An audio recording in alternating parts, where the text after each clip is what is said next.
자, 반갑습니다. 배동찬 교수의 맛있는 돈 이야기의 배동찬입니다. 자, 여러분 반갑습니다. 하나의 도시가 팽창한다는 것, 또한 하나의 도시가 확대된다는 것은 그 도시의 인구가 증가된다는 이야기가 되겠죠. 또한 그 도시가 더 발전한다라고 말씀드릴 수 있겠죠. 서울 같은 경우에도 강남 신도시, 목동 신도시, 노원 신도시, 1기, 2기, 3기 신도시, 이러한 신도시를 통해서 인구를 분산하고 또한 이제 부동산 가격을 안정시키기 위해서 신도시 발표 계획, 이런 계획들을 많이 냈다라고 말씀드릴 수 있겠죠. 지방 또한 마찬가지인데 대전광역시 같은 경우에도 둔산 신도시, 노원 신도시, 도안 신도시 이러한 식으로 순차적으로 신도시가 개발되었죠. 따라서 도시가 팽창했다라고, 도시가 확장했고 또한 팽창되었다라고 말씀드릴 수 있을 것 같아요.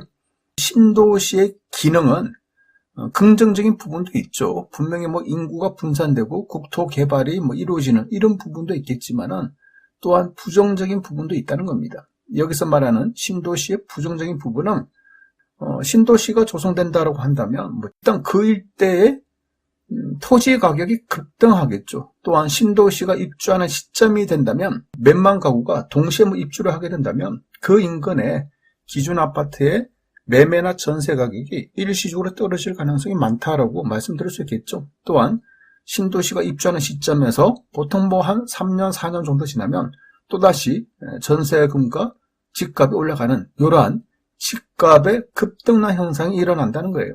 이처럼 집값의 급등락 현상이 일어나는 이유는 이제 신도시가 들어서니까 투기 수요가 유입이 된다라고 봐야 되겠죠. 아무튼 신도시 개발은요, 이처럼 부동산에 돈들이 움직인다, 투기 수요들이 유입된다 라고 생각하실 수가 있겠죠. 단적인 예로 2018년도 9월 달에 발표한 주택시장 안정대책으로 발표하였죠. 상계 신도시. 그래요. 상계 신도시도 마찬가지지 않습니까? 서울 수도권 아파트 가격이 너무 급등하니까 도저히 안 되겠다. 신도시를 만들어가지고 뭐겠다? 공급이 이제 확 증가됨으로써 집값을 좀 안정화시키겠다. 이런 목적으로 이제 상계 신도시를 개발한다는 거 아니겠어요? 그래요. 그런데 이처럼 상계 신도시가 발표되기 이전부터 어디 지역이 포함된다, 안 된다. 어디 지역이 뜬다, 안 뜬다.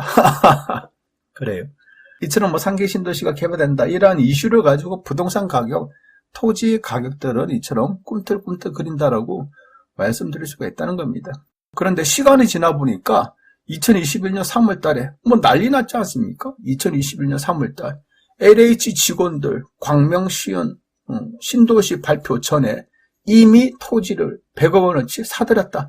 난리 난 거예요. 민변이나 참여연대에 따르면 신도시 지정 발표 전후로 해서 이 지역에 LH 직원들이 투기의 목적으로 토지를 구입했다는 제보 접수했고 등기부 동본이나 토지대장이나 이런 거 떼보니까 실제적으로 이러한 행위를 했다는 거예요. 그래서 전국적으로 난리 난 거 아닙니까? 이처럼 신도시의 건설과 추진은 부동산적으로 볼 때나 정치, 경제, 사회, 문화적으로 볼 때 굉장히 큰 이슈다. 그러니까 말을 함부로 하면 안 된다라고 이렇게 말씀드릴 수가 있다는 거예요. 그런데요, 현재 원희룡 국토부 장관은요, 건설산업 비전 포럼에서 앞으로 더 이상 신도시는 만들면 안 된다고 보고 있다. 지금 집값은 가격 하락기 초반으로 아직 집값 하락세가 본격화했다고는 볼 수 없다. 이런 말을 하면서 이제 더 이상 신도시는 없다라는 얘기를 이제 했다는 거죠.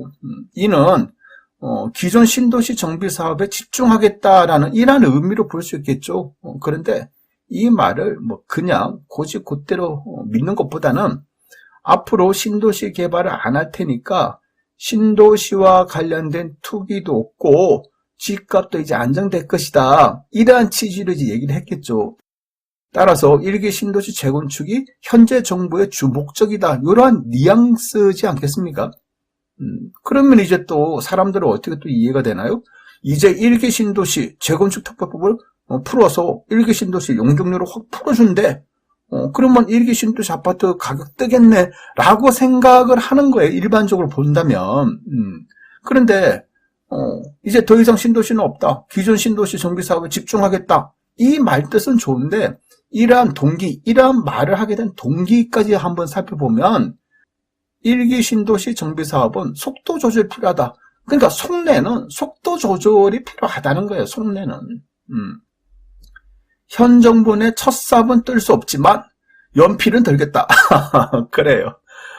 현재 정부 들어서 1기 신도시를 재정비해 주겠다.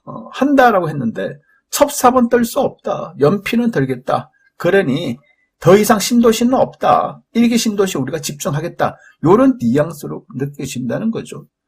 그런데 이제 전 세계적으로 주식이나 부동산 시장, 코인 시장이 휘청하고 있지 않습니까? 주식과 코인은 벌써 엄청나게 폭락을 했고요. 부동산 가격 또한 이제 하향 안전세로 이제 전환되고 있는 그러한 이제 분위기라는 거죠. 이런 분위기라면 굳이 서울 수도권 집값을 떨어뜨리기 위해서 1기 신도시 재정비를 해야 될까요? 이제 이러한 정부는 딜레마에 빠져 있다라고 봐야 되겠죠. 그러니 이제 더 이상 신도시는 없다. 신도시 정비사업, 1기 신도시 정비사업 속도 조절이 필요하다 라고 말하는 거죠.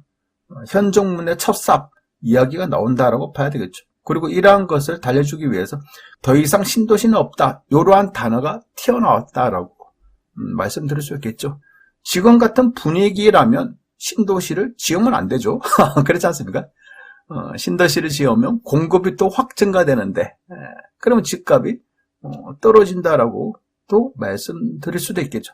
아무튼 이러한 말은요. 또 하나를 유추할 수 있는데요. 그것은 바로 박근혜 정부 때 이야기입니다. 박근혜 정부 때 2014년 9월 1일 부동산 대책으로 내놓은 게 있어요. 택지개발촉진법을 폐지하겠다. 이것도 엄청난 거죠. 그동안 신도시를 개발할 때는 택지개발촉진법에 의해서 신도시를 만든 거 아닙니까? 여기서 말하는 택지개발촉진법이라는 거는 도시의 주택난을 해소하고 주택 건설에 필요한 택지의 취득, 개발, 공급 및 관리 등에 관한 특례를 규정함으로써 국민 주거 생활의 안정과 복지 향상에 기하기 위해서 만들어진 법. 쉽게 말해서 신도시법이에요. 신도시를 짓겠다는 법이 택지개발촉진법이죠. 그런데 박근혜 정부 때 2014년 9월 달에는 택지개발촉진법을 폐지하겠다. 이제 신도시 안 짓겠다는 얘기잖아요. 그렇잖아요. 한번 이거를 또 그래프로 한번 살펴볼까요? 박근혜 정부 부동산 정책인데요. 여기 파란색이 서울 아파트 실거래가지 있습니다. 그 박근혜 정부 이전부터 이명박 정부 때 부동산 가격이 좀 하락을 했죠. 상승폭이 적었고 하락을 했다. 그래서 부동산 경기가 안 좋았다. 이 안 좋은 부동산 경기를 살리기 위해서 박근혜 정부는 부동산 정책을 풀어주는 정책을 폈죠. LTV, DTI를 완화했고 신규 주택 구입 시 양도소득세를 면제하고 생애 최초 취득세를 면제하고 이런 정책을 냈고 또 2014년 9월 1일에는 택지개발촉진법을 폐지하겠다. 신도시를 안 짓겠다. 이러한 얘기가 터져 나온 거예요. 이러하니 아파트 가격은 또 상승하였다라고 봐야겠죠. 그렇죠? 상승했어요. 이처럼 또 아파트 가격이 또 상승하니까 2014년부터 또 2년 뒤 2016년도에는 또 택지개발촉진법을 재추진하겠다. 왜냐? 2년 사이 아파트 가격이 또 급등을 해버렸거든요. 아파트 가격이 상승해버리니까 이 당시에 또 택지개발촉진법을 또다시 재추진하겠다. 그래요. 부동산 정책이라는 게 같은 정부 내에서도 어떤 때는 이 법을 폐지하겠다.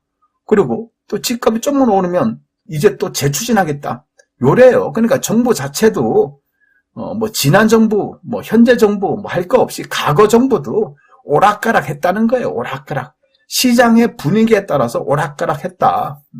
그거 어떻게 보면 또 어쩔 수 없지 않습니까? 집값이 너무 많이 급등을 하면 규제 정책을 피는 거고 집값이 너무 많이 떨어지면 또 완화 정책을 피는 거 어떻게 보면 당연하죠. 당연하다는 겁니다. 아무튼 정부 입장에서는요. 앞으로 신도시 안 짓겠다. 이런 말은 좀 조심하셔야 돼요. 왜냐하면 이 신도시란 단어 속에 부동산에 대한 파급 효과가 엄청나다라고 말씀드릴 수 있겠죠. 신도시를 이제 안 짓겠다라고 한다면 신도시를 안 지어? 그러면 앞으로 공급이 줄어들겠네?